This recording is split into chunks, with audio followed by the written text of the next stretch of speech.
Excellencies, distinguished guests, ladies and gentlemen, today seems to be a day of speeches. Just a while ago, we watched President Xi and Prime Minister May speak. And there I am with my words. Perhaps an overdose for the intellectuals present here and a problem of plenty for the 24/7 media.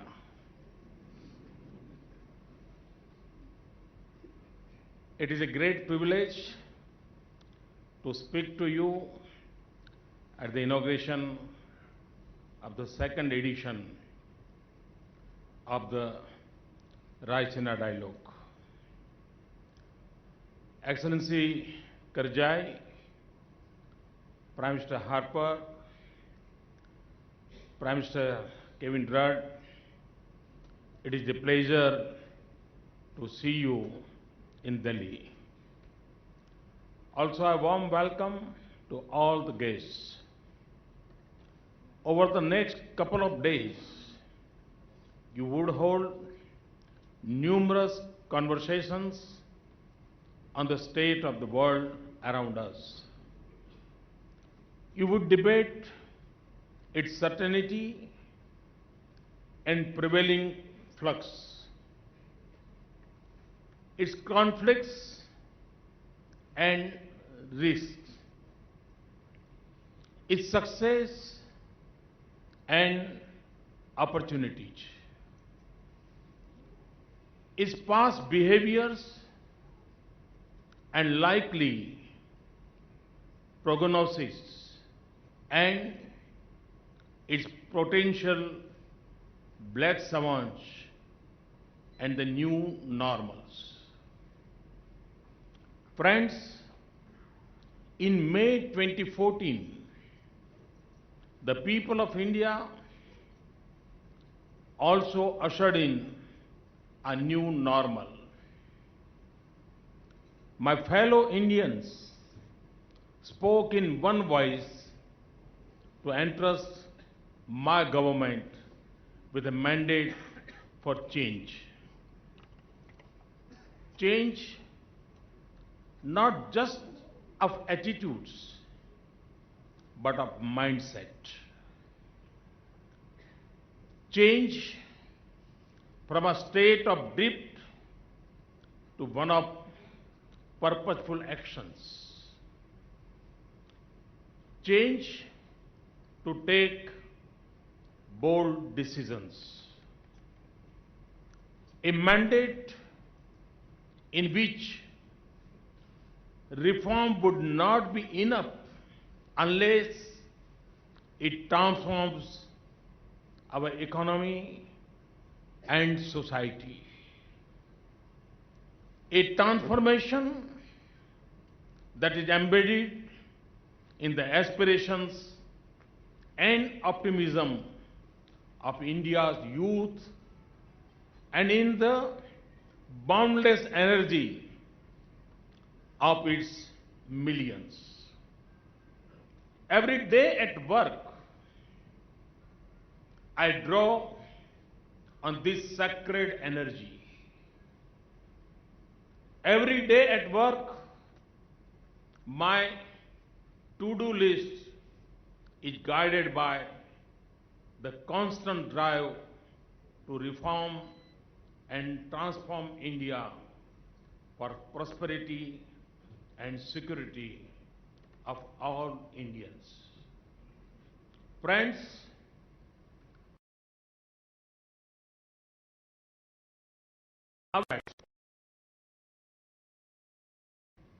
from its external context, our economic growth, the welfare of our farmers, the employment opportunities for our youth, our access to capital technology, markets and resources, and security of our nation. All of them are deeply impacted by developments in the world. But the reverse is also true. The world needs India's sustained rise as much as India needs the world. Our desire to change our country has an indivisible link with the external world. It is therefore only natural that India's choices at home and our international priorities form part of a seamless continuum. Firmly anchored in India's transformational goals, friends, India is pursuing its transformation in unsettled times, which is equally the result of human progress and violent turmoil. For multiple reasons and at multiple levels, the world is going through profound changes. Globally connected societies, digital opportunities, technology shifts, knowledge boom, and innovation are leading the march of humanity. But sluggish growth and economic volatility are also a sobering fact. Physical borders may be less relevant in this age of bits and bytes, but wars within nations, a sentiment against trade and migration, and rising parochial and protectionist attitude across the globe are also in stark evidence. The result, globalization gains are at risk and economic gains are no longer easy to come by. Instability, violence, extremism, exclusion, and transnational threats continue to proliferate in dangerous directions. And non-state actors are significant contributors to the spread of such challenges. Institutions and architectures built for a different world by a different world are outdated, posing a barrier to effective multilateralism as the world begins to reorder itself a quarter century after the strategic clarity of the Cold War. The dust has not yet settled on what has replaced it. But a couple of things are clear. The political and military power is diffuse and distributed. The multipolarity of the world and an increasingly multipolar Asia is a dominant fact today. And we welcome it because it captures the reality of the rise of many nations. It accepts that voices of many, not views of a few, should shape the global agenda. Therefore, we need to guard against any inclination that promotes exclusion, especially in Asia. The focus of this conference on multilateralism with multipolarity is thus timely. Friends, we inhabited a strategically complex environment. In the broad sweep of history, the changing world is not necessarily a new situation. The crucial question is, how do nations act in a situation where the frames of reference are shifting rapidly? Our choices and actions are based on the strength of our national power. Our strategic intent is shaped by our civilizational ethos of yatharthavad, realism, sahastitva, coexistence, sahyog, cooperation, तथा सहभागिता, partnership. This finds expression in a clear and responsible articulation of our national interests. The prosperity of Indians, both at home and abroad, and security of our citizens are of paramount importance. But self-interest alone is neither in our culture nor in our behavior. Our actions and aspirations, capacities and human capital, democracy and demography, and strength and success will continue to be an anchor for all-round regional and global progress. Our economic and political rise represents a regional and global opportunity of great significance. It is a force for peace, a factor for stability, an engine for regional and global prosperity. For my government, this has meant a path of international engagement focused on rebuilding connectivity, restoring bridges, and rejoining India with our immediate and extended geographies. Shaping relationships networked with India's economic priorities.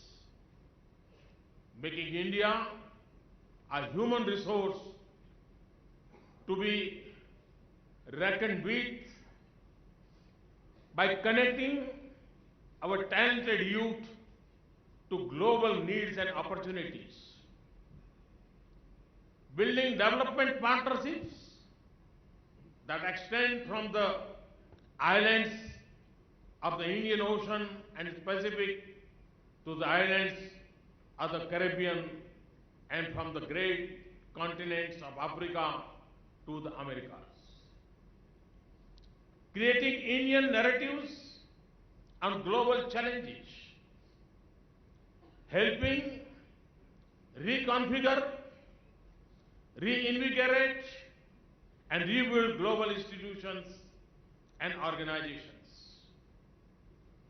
Parading the benefits of India's civilizational legacies, including yoga and Ayurveda, as a global good. Transformation, therefore, is not just a domestic focus. It encompasses our global agenda. For me, Sabka Saath, Sabka Vikas is not just a vision for India. It is a belief for the whole world. And it manifests itself in several layers, multiple themes, and different geographies. Let me turn to those that are closest to us in terms of geography and shared interests. We have seen a major shift towards our neighbors captured in our determined neighborhood first approach. The people of South Asia are joined by blood, shared history, culture, and aspirations. The optimism of its youth seeks change, opportunities, progress, and prosperity. A thriving, well-connected, and integrated neighborhood is my dream. In the last 2.5 years, we have partnered with almost all our neighbors to bring the region together. Where necessary, we have shared the burdens of our past for the progressive future of our region. The result of our efforts is there to see. In Afghanistan, despite distance and difficulties in transit, our partnership assists in reconstruction by building institutions and capabilities. In the backdrop of shifting politics, our security engagement has deepened. The completion of Afghanistan's parliament building and the India-Afghanistan Friendship Dam are two shining examples of our dedication to forge developmental partnership. With Bangladesh, we have achieved greater convergence and political understanding through connectivity and infrastructure projects, and significantly the settlement of the land and maritime boundaries. In Nepal, Sri Lanka, Bhutan, and Maldives, our overall engagement in infrastructure, connectivity, energy, and development projects is a source of progress and stability in the region. My vision for our neighborhood puts a premium on peaceful and harmonious ties with entire South Asia. That vision had led me to invite leaders of all SAARC nations, including Pakistan, for my swearing in. For this vision, I had also traveled to Lahore. But India alone cannot walk the path of peace. It also has to be Pakistan's journey to make. Pakistan must walk away from terror if it wants to walk towards dialogue with India. Ladies and gentlemen, further west, we have redefined in a short span of time, and despite uncertainty and conflict, our partnership with Gulf and West Asia, including Saudi Arabia, UAE, Qatar, and Iran. Next week, I will have the pleasure to host His Highness the Crown Prince of Abu Dhabi as the chief guest at India's Republic Day. We have not just focus on changing the perception. We have also changed the reality of our times. This has helped us protect and promote our security interests, nurture strong economic and energy ties, and advance the material and social welfare of around 8 million Indians. In Central Asia too, we have built our ties on the edifice of shared history and culture to unlock vistas of prosperous partnership. Our membership of the Shanghai Cooperation Organization provides a strong institutional link to our engagement with Central Asian nations. We have invested in all-round prosperity of our Central Asian brothers and sisters and have brought about a successful reset to long-standing relationship in that region. To our east, our engagement with Southeast Asia is at the center of our Act East policy. We have built a close engagement with the institutional structures in the region such as the East Asia Summit. Our partnership with ASEAN and its member countries have served to enhance commerce, technology, investment, development, and security partnerships with the region. It has also advanced our broad strategic interest and stability in the region. In our engagement with China, as President Xi and I agreed, we have sought to tap the vast area of commercial and business opportunities in the relationship.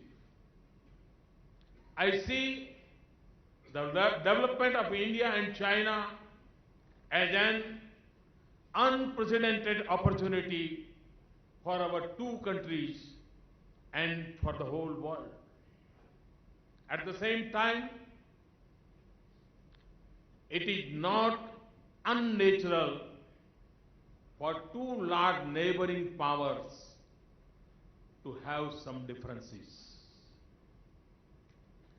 In the management of our relationship and for peace and progress in the region, both our countries need to show sensitivity and respect for each other's core concerns and interests. Friends, prevailing wisdom tells us that this century belongs to Asia. The sharpest trajectory of change is happening in Asia. There are large and vibrant pools of progress and prosperity spread across the landscape of this region. But rising ambition and rivalries are generating visible stress points. The steady increase in military power, resources, and wealth in the Asia Pacific has raised the stakes of its security. Therefore, the security architecture in the region must be open, transparent, balanced, and inclusive, and promote dialogue and predictable behavior rooted in international norms and respect for sovereignty. Friends, over the past 2.5 years, we have given a strong momentum to our engagement with the United States, Russia, Japan, and other major global powers. With them, we not only share a desire to cooperate. We also hold converging views on opportunities and challenges that face us. These partnerships are a good fit with India's economic priorities and defense and security. With the United States, our actions have brought speed, substance, and strength to the entire spectrum of engagement. In my conversation with President-elect Donald Trump, we agreed to keep building on these gains in our strategic partnership. Russia is an abiding friend. President Putin and I have held long conversations on the challenges that confront the world today.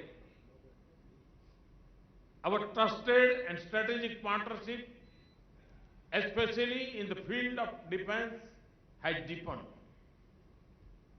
Our investments in new drivers of our relationship and the emphasis on energy, trade, and science and technology linkages are showing successful results.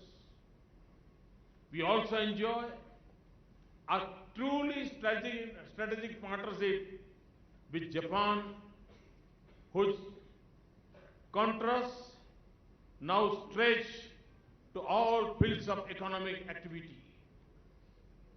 Prime Minister Abe and I have spoken of our determination to intensify our cooperation further. With Europe, we have a vision of strong partnership in India's development, especially in knowledge industry and smart urbanization. Friends, India has for decades been at the forefront of sharing our capacities and strengths with fellow developing countries.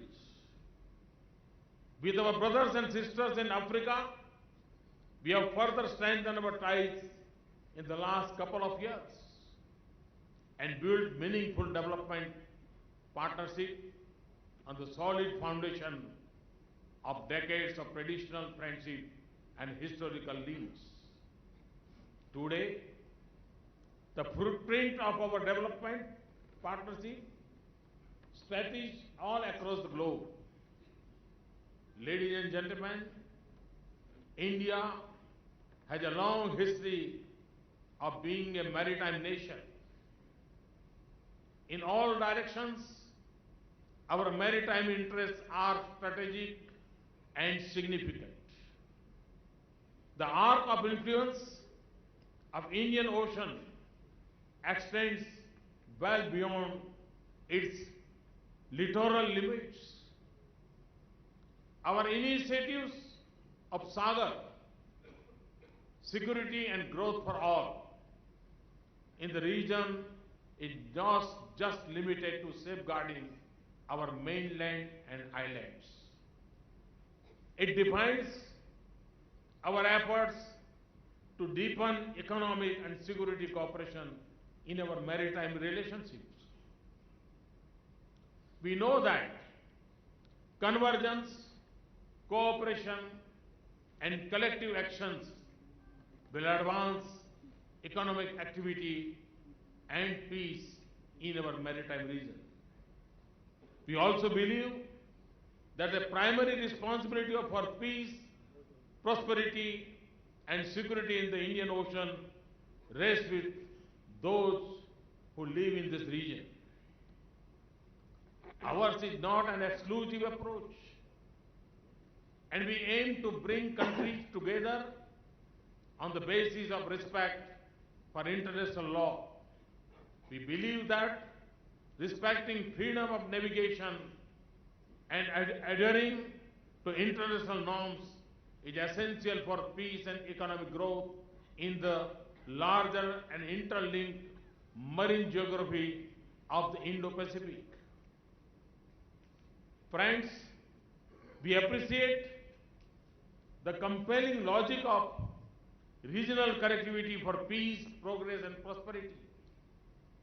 In our choices and through our actions, we have sought to overcome barriers to our outreach to West and Central Asia and eastward to Asia Pacific.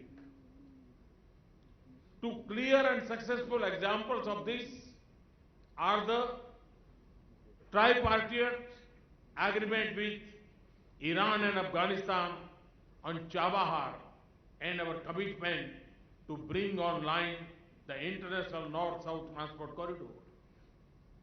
However, equally, connectivity in itself cannot overdrive or undermine the sovereignty of other nations. Only by respecting the sovereignty of countries involved can regional connectivity corridors fulfill their promise and avoid differences and discord. Friends, true to our traditions, we have shouldered the international burden of our commitments. We have led assistance and relief efforts in times of disaster.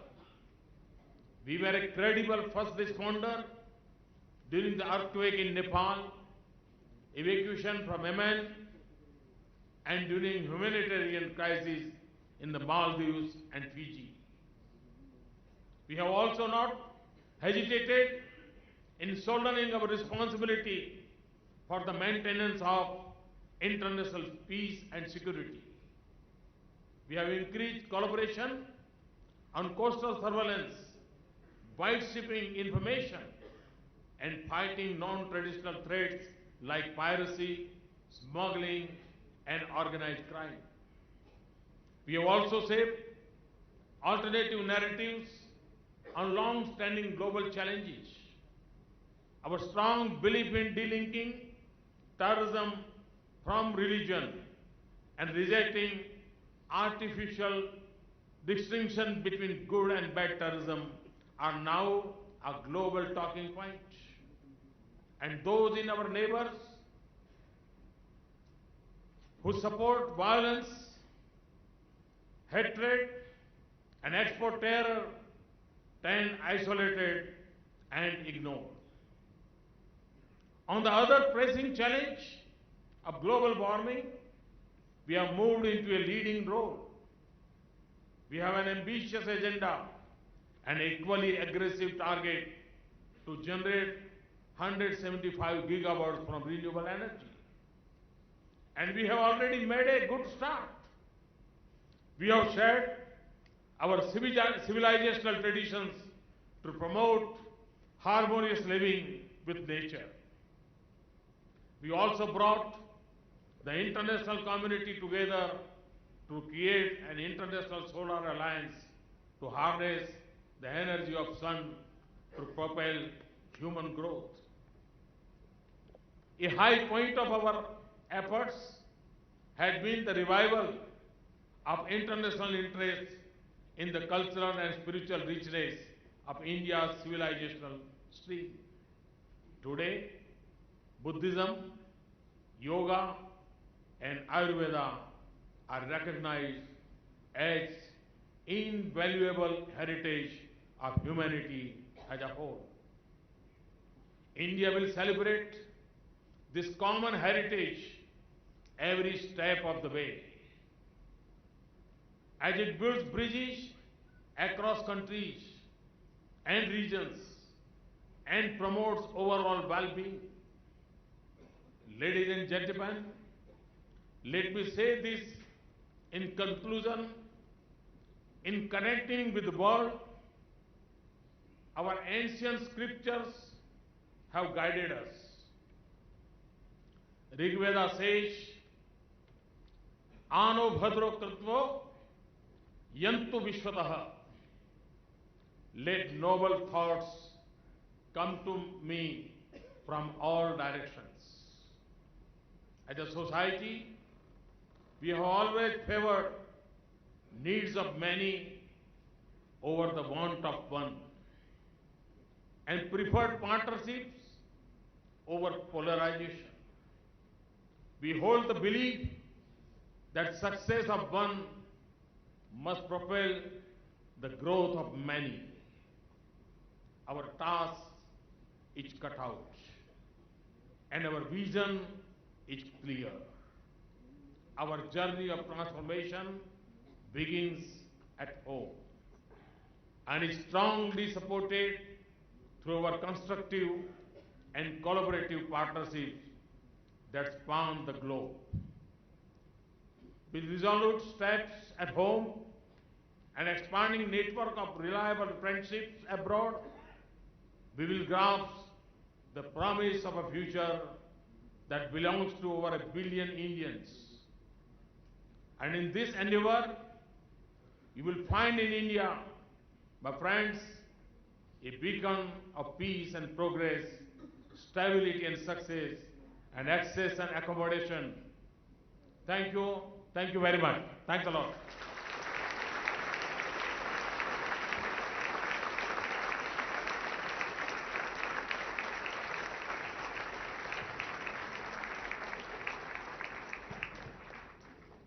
May I now request the Honorable Minister of State, Shri N.J. Akbar, to propose a vote of thanks.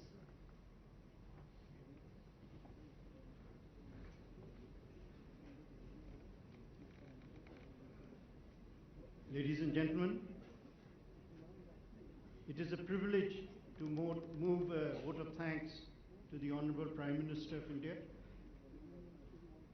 He has just, before you, laid out the ideological vision as well as the intellectual framework of a transformed and transforming foreign policy that meets the requirements of a fast evolving and changing India.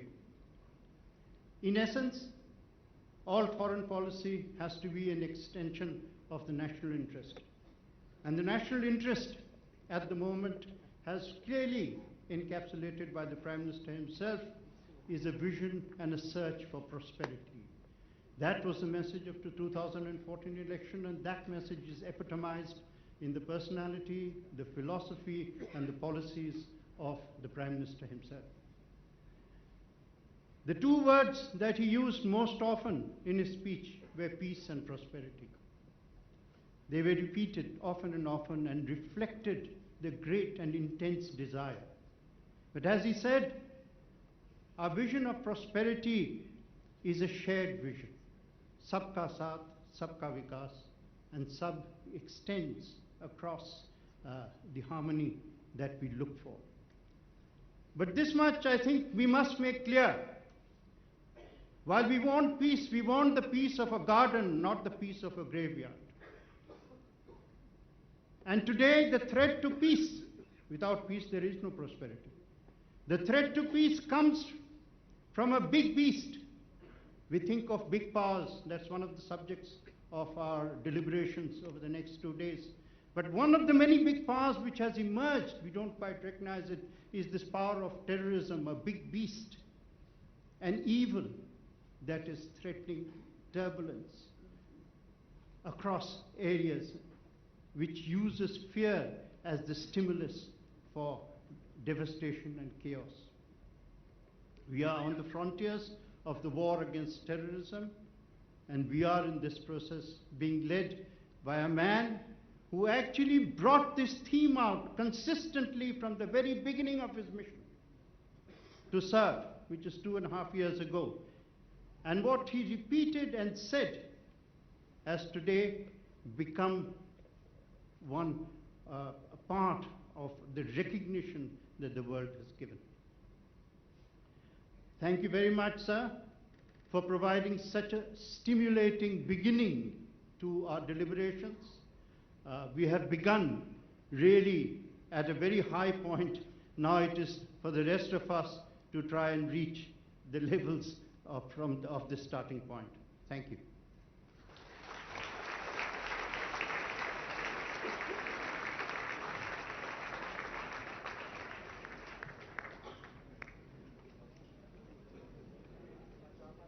Can I request you all to remain in the room as the Prime Minister... Excuse me. Please stop.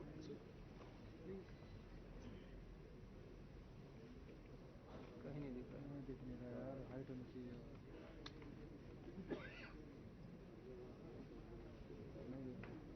नहीं दिखेगा, height नहीं दिखेगा। पता नहीं चल।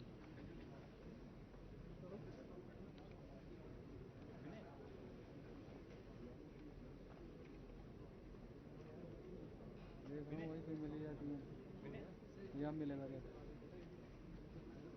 मिल के करोगे क्या?